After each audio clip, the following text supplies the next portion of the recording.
जोहार गे सानाम गाते को आपे पे नेला सोनेगढ़ प्रोडक्शन यूट्यूब चैनल और नो सोनेगढ़ प्रोडक्शन यूट्यूब चैनल रे तेहें आरो आपे सानाम को सागुन दाराम बाड़ाय अचेत पिया पहलो वीडियो रे बन नेला खदा सान्ताड़ सावता रे बाकरा से जोड़ो हाटी रिना बारया भाग और तेहें ओना सान्ताड़ सावता रे जोड़ो हाटी से बाकरा हाटी रिना दोसर भाग बन नेला आपे को समांग रे तेहें नोआ दोसर पार्ट वीडियो आगू कते हेजना तो देलांग बन और बाड़ती अक्तो को बांग बिलम कते वीडियो रनांग लाहासेन बन नेल तो तेहें नोआ वीडियो एतहब माड़ांग रे मिद बार कथा इन मेना तो जहां पेड़ा हड़ को नोआ चैनल रे तेहें नावा गे बन हेज आकना उनको को नोआ चैनल अडी उसेरा बन सब्सक्राइब दो कामा नोआ चैनल रे नोंकाना वीडियो जखन गे आर अपलोड हुआ इन दो अडी उसेरा आपे समांग रे सेटेरोआ तो गाते को देलांग बन तेहें दोसर एपिसोड रे बन नेला सान्ताड़ सावता रे बाकरा से जोड़ो हाटी ना दोसर हाटी और दोसर एपिसोड रे तेहें बन नेला सेंद्रा जोड़ो बाकरा हाटी तेहें पहलो एपिसोड रे बन नेला सेंद्रा जोड़ो बाकरा हाटी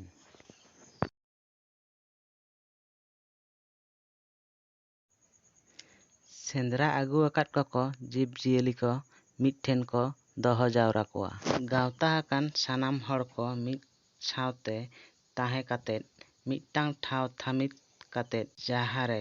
मिठेन को रो पुटुर कोआ जहां तीते गज हुई आकाना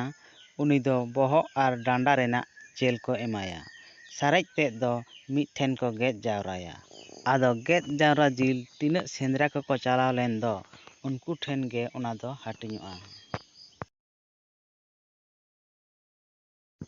जेल को गज लेको खान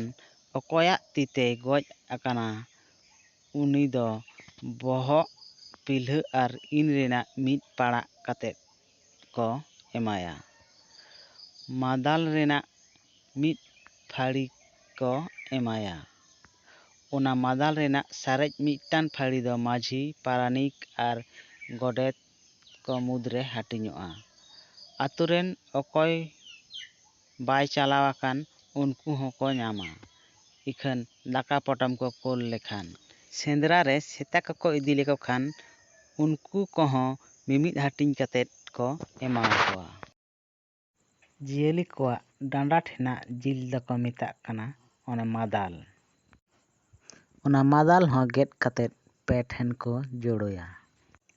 ओना पे हुंडो रेना पार हुंडो दो जहां गज अकादे उनी और मिद हुंडो दो जतो हर लागिद गेद जावरा जिल रेको हताव मेसाया नोडे हुई लैया कना जे आतुरेन मोड़े हर मेनेद माझी गोडेत जक माझी पारानिक और नायके नुकु दो मन लेकाते मिद जुड़ो काते तको नाम गिया आतु से गावता रे गेद जावरा आकान जेल खन तो गाते को नेल के अबन सेंद्रा जोड़ो बाकरा हाटिङ तो दिलाबन नित दबन नेला दोसर साताम दोसर पार्ट रेना दोसर हाटिङ रे बन नेला बापला अक्तो रे डाडी मेरम और माना जी रेना हुंडा हाटिङ तो नोआ को वीडियो ओका लेका हुयुक कना सानाम को लाइक कमेंट कते पे बाड़ाय अचिङा आरो नोंका गे नावा नावा वीडियो नाम लगी नोआ चैनल सब्सक्राइब दो अकोय आलो बन हिड़िङ मा एनखान तेहें दोसर साताम बन नेल लगे बापला अक्तो चाडी मेरम और माना जी रेना हुंडा हाटिङ आतु गावला हड़ रो गेट काते पे ठेन जिल को हुंडा हाटिङा उना रेना बारिया हुंडा दो मालिके हताव लेखान गोटा आतु जाकात हड़ गे उनी दो जेल दाका जम हचो को हुयुग ताया और सारेज मिद हुंडा दो गावला को लेटो हाटिङा मेनखान मालिक मिद हुंडा हताव लेखान आतु हड़ ओने जेल दाका दो बांग जम हचो को हुयुग ताया उन रे दो आतु हड़ ओना बार हुंडा जेल मिद ठेन लेटो घारू घंटू काते समानते हाटिङ काते को जमा।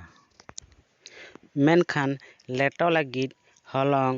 ᱵᱩᱞᱩᱝ, ᱥᱟᱥᱟᱝ ᱱᱚᱣᱟ ᱠᱚᱫᱚ ᱢᱟᱹᱞᱤᱠ ᱜᱮ ᱮᱢᱟ ᱠᱚᱣᱟ᱾ ᱛᱮᱞ ᱱᱟᱦᱟᱱ ᱵᱷᱟᱸᱰᱟᱱ ᱠᱚᱨᱮᱱᱟᱜ ᱦᱚᱸ ᱚᱱᱠᱟᱜᱮ᱾ ᱩᱱ ᱚᱠᱛᱚ ᱦᱚᱸ ᱚᱱᱠᱟᱜᱮ ᱩᱱᱠᱩ ᱠᱩᱴᱟᱹᱢ ᱥᱤᱢ ᱢᱮᱨᱚᱢ ᱩᱱᱠᱩ ᱠᱚᱣᱟᱜ ᱡᱤᱞ ᱞᱮᱴᱚ ᱤᱥᱤᱱ ᱞᱟᱹᱜᱤᱫ ᱵᱩᱞᱩᱝ, ᱥᱟᱥᱟᱝ ᱟᱨ ᱦᱚᱞᱚᱝ ᱫᱚ ᱢᱟᱹᱞᱤᱠ ᱜᱮ ᱮᱢᱚᱜ ᱦᱩᱭᱩᱜ ᱛᱟᱭᱟ᱾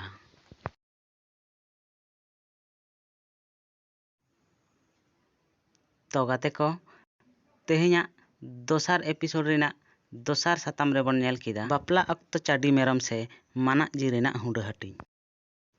ᱱᱚᱣᱟ ᱯᱚᱨᱮ ᱧᱮᱞᱟᱵᱚᱱ ᱟᱵᱚᱣᱟᱜ ᱯᱮ ᱦᱟᱹᱴᱤᱧ ᱥᱟᱛᱟᱢ, ᱡᱟᱦᱟᱸ ᱫᱚ ᱛᱮᱦᱮᱧᱟᱜ ᱢᱩᱪᱟᱹᱫ ᱥᱟᱛᱟᱢ᱾ ᱢᱩᱪᱟᱹᱫ ᱥᱟᱛᱟᱢ ᱨᱮ ᱢᱮᱱᱟᱜᱼᱟ ᱵᱟᱯᱞᱟ ᱚᱠᱛᱚ ᱡᱟᱦᱟᱸ 16 ᱯᱩᱭᱥᱟᱹ ᱠᱚ ᱮᱢᱚᱜᱼᱟ ᱚᱱᱟ ᱨᱮᱱᱟᱜ ᱵᱟᱠᱷᱨᱟ ᱦᱟᱹᱴᱤᱧ᱾ ᱵᱟᱯᱞᱟ ᱚᱠᱛᱚ ᱡᱟᱦᱟᱸ 16 ᱯᱩᱭᱥᱟᱹ ᱠᱚ ᱮᱢᱚᱜᱼᱟ ᱚᱱᱟ ᱨᱮᱱᱟᱜ ᱵᱟᱠᱷᱨᱟ ᱦᱟᱹᱴᱤᱧ᱾ ᱦᱤᱞᱤᱛ ᱮ ᱧᱟᱢᱟ 4 ᱯᱚᱭᱥᱟ,